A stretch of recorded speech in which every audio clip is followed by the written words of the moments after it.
舍利是佛教的圣物，在汉语中，舍利是梵语的音译，意思是尸体或遗骨的意思，通常指世尊的遗骨、佛骨、佛舍利。舍利又分为3种，按照法院珠林的说法，一是骨舍利，白色；二是发色利，黑色；三是肉舍利，红色，但皆因圆明皎洁，坚固不碎，棒打不破，火焚不焦，绝非世间珠宝可比。佛家认为，只有虔诚奉佛、悟道得法的人，才会自然结晶舍利。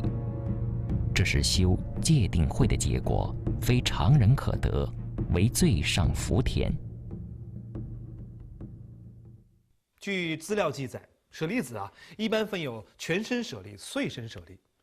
全身舍利呢是不需要经过火葬而全身不会腐烂，这种呢就叫做全身舍利，也叫肉身菩萨。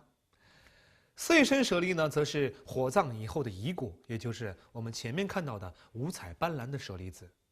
这肉身舍利，西藏历史上是最有名的是本扎寺，就是山南本扎寺有一个肉身舍利，大小8岁小孩那么大的一个尸体，他每年就是他身上的肉取一次，当时是西藏藏医院取，历代的那官方派人把取肉，然后呢就封口，然后打烙印，然后第2年的又那个时间去取，说这个肉完全长出来了，就每年取的肉都第2年取的时候完全长出来了，那叫肉身舍利。